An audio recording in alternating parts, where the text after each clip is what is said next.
We also have some very experienced clients in our midst later on stage, and right now is a moment to have an exclusive access to you guys in a little pre-show to our clients. Let me invite to the stage David Owen of Distripress and Helga Severyns of the International Association for Public Transport. Helga and David, welcome. Good to have you here. Helga, if you could stand right here for me, please. Obviously, you're going to share a lot of your experiences on stage in a second, but I thought we'd like to go some areas that people love to learn in quick do's and don'ts, right? So what should I definitely do, and more important, what should I definitely do not do? What can I learn from the people who have done this before me that I should avoid? So I think it would be interesting to share some of your anecdotes and past experiences of bidding processes you've been running and where you saw things happen and you say, ooh. Well, I tell you what, most of the things that go there wrong. There is a microphone. Most of the things that go wrong, Garrett, are exactly the same as in normal pitches. The people not listening or reading the brief properly. All right. So you're getting the wrong information coming in, and you're thinking, this is explained, but no one's read it properly. Also, the shortcutting that goes on. We know everyone's busy, but people boilerplate too much, and actually it becomes very obvious very quickly when you read through a pitch that's just been copied and pasted from a previous one. And what does that do with you as a client? I mean, you've been working hard composing this bid document, right? You've thought well about all the stuff you put out there, and then you get this. What does it do? Well, for a start, you do feel sympathy because we know that people are dealing with a lot of bids and it's a lot of hard work, but we have to focus on our own business to get the right set of bids in. And when we see the shortcuts straight away, alarm bells start to ring. Now that may not you don't make it to the top of the short list right away. It may not finish them, but the alarm bells start to ring at that point. Exactly. The other one is when you don't get any questions coming back at all. That's an important takeaway. And if I don't hear any questions coming back, you can either assume they know the brief, they've mastered it, and you did a really great job at the bid document. But more often, they're going to get something wrong when the bid comes in. Exactly. Helga, what's your experience with that? Yeah, I share this experience with David. It's really true what he says. Not reading the bid, not asking questions. Is really, really not very good. And what would you say in your experience is some good questions you've received from either CVBs or suppliers? Yeah, questions I don't understand. What do you mean? We are very just complex. Clarification. Clarification. What does this mean? 30,000 square meters? Can it be in one room, or must it be in several, or can it be over the street? No, and all these things. Another recommendation. Let's put it like that. It's more positive. When you prepare a bid as a city, all city bodies should be in one party. It's very, very important. So you mean that you receive different bids from the same destination? The City Hall, the Convention Bureau, the Congress Center, and should work together. And give one answer. So my question is, do you ever experience that you get several input from the same city? Yes. Okay. Then you are already on the loser side. Exactly. Again, that short list is not helping you there. You see that as well, David? Yeah, I was going to say that from our point of view, we would much rather work through a convention bureau. All right. And say to them, look, the bid isn't about the venue, about the venue. The venue is important, of course, but everything else is important. It's important to know about the hotels, it's important to know about transport and so on. So we like to go through the Convention Bureau if we can. So that's a second important takeaway. Please listen and ask questions for clarification. Even if you think you know everything, it has on a meta level, it does something if you don't ask the questions. And I would have one more point to make, apart from the fact that most of them are good bids, actually. Most people work very hard on them, so let's not be negative about this. But sometimes they go even too far. And we receive physical... Do you have an example of that? I do. Physical bids come in to us sometimes, dressed up in pink bows that we could never share with anyone unless we couriered this thing around all our 11 directors in different countries. That's a very practical one. So I get to see it, but the decision makers don't. Yeah, because I guess, Helga, the decision-making process inside these associations, and I understand for every association it's a unique process, right?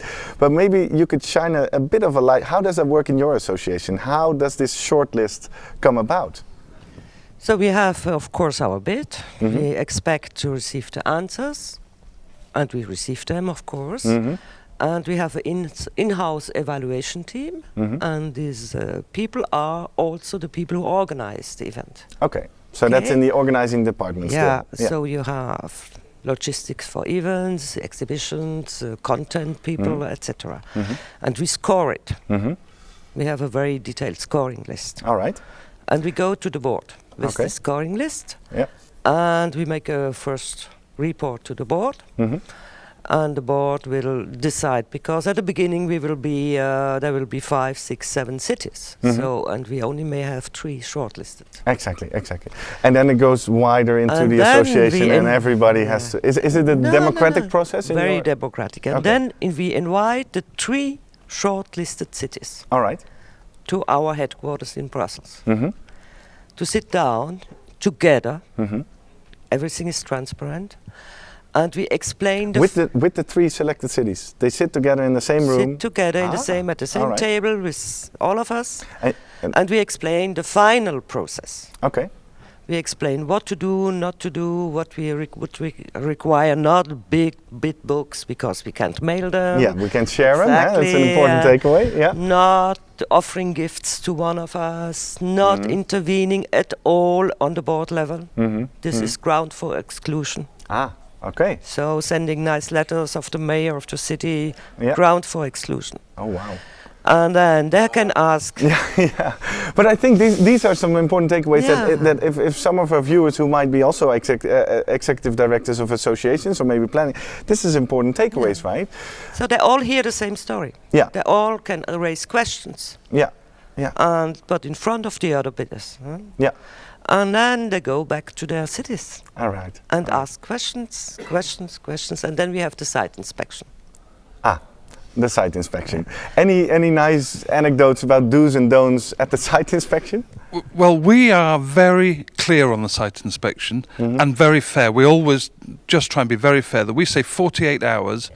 I will give myself, if I'm taking part, and I normally would be, 48 hours to that city, and they can do with me almost what they like. All right. Right. So that's an opportunity.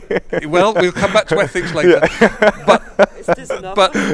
Exactly. This is I say to them, maybe. I will see whatever you want me to see. Yeah. I will check everything you want me to check. Exactly. I will eat anything you put in front of me. At the full service. And then, but after 48 hours, I don't care if you want to offer me another night. I'm not staying. I'm going, because we have to treat everyone absolutely equally in terms of time, in terms of how we engage with them. Yeah. And everyone else thinks it's great fun, and it is normally, but it's quite hard work when you're doing that because there isn't a downtime in it. Exactly. So what I hear here in both in how you treat the site visit and how you treat the scoring table and is equality, right? I want to treat everybody fair. Yet if we think back at what my friend recently told me about is a partnership and becoming a strategic partner for years, and we all know that these bid selecting processes can be lengthy, right? Might be 3, 4, 8, 10 years, whatever. How does that mix between building up a long-lasting relationship and becoming a partner versus this strict, rationalized decision process? Helga, what's your view on that? I would say when you get married, you also are very, very keen to know your partner. Exactly. And the day you are married, then it becomes very rationalized and strict, right? Here are the house rules, and this is exactly. You got 48 hours. No, it's pure love. Yeah, exactly. So, but I could imagine that's some kind of a tension, right? No. Not for you. David, you think? Well, I just think that you have to go through the first process in order to get to the second. If you don't go through the meticulous checking of all of these potential partners, how can you then have full trust in the partner once you've selected them? Because as someone said, that's where it starts actually. Yeah. You've then got rid of all the other extraneous companies involved or places, and now you've focused on your partner however many years ahead. Yeah. But you're starting from a very good base because you've really gone through things in detail before you've chosen. Yeah. If we talk about that marriage and that lengthy relationship. When we talked before about this, I think, Helga, you mentioned that there is a challenge right there for the convention bureaus, right? What's your experience? What do you mean when you have won the bid? Exactly. Yeah. This is a big challenge, indeed, because it's 4 years ahead. Mm-hmm. And we build up a very good relationship. Mm-hmm. And it's big fun, it's work, it's big fun, but it's personal relationship. We trust each other already. Yeah. But then we go back to our offices, the association, and we have a lot of things to do, our counterparts a lot of things to do, and we forget about this. Yes, yes. We don't meet anymore. Exactly. Because you're This is busy a running the mistake on conference our of side. the I current think year. the association should then keep up relationship. Yeah. Yeah. Phone calls, little visits, or when we see each other at ICA or events or whatever. Yeah. This is, and then suddenly 2 years ahead we say, oh my God, now let's start. Yeah. And the people we met during the bidding process, they disappear. Yeah. Yeah. The convention bureaus have attracted the customer. Yeah. And so we have to restart all this relationship, and we need this relationship in order to have a trustful. So your important tip here to other association directors and event departments: stay in touch with your winning location to at least know if there's handovers, people leaving, people coming. So you that once you're ready for that. Yeah. Yeah, well, I was going to say that we also bring our whole board back to the venue for the following year. So even if it was 2 years before that we'd chosen that venue, we take our board, all of them, and we pay for it as an association to have a board meeting in that city. And get a feeling. And they become ambassadors for that Congress, because they can say what a great place Cannes is. I mean, people know that anyway. But anyway, we've just done that, so that's important. All right. Well, we're about to get ready to start here in live. Again, let's go to our virtual goodie bag, this exclusive content for our online viewers, because Helga, I learned you've submitted quite some interesting documents in that, right? So can you share with us what is in there? What did you share out of your office for our viewers to use? It's just our bidding process, the criteria, but this time I also shared the scoring table. So that scoring table that helps you to rationalize those bids is right there now. It's there for you to download and to use. Well, that's great. Thanks for sharing that. My pleasure. I guess looking at the clock, you need to get ready to go on stage. Thank you very much. Have fun in the upcoming session, and please keep sharing all these wonderful insights. Thank you very much. Thank you.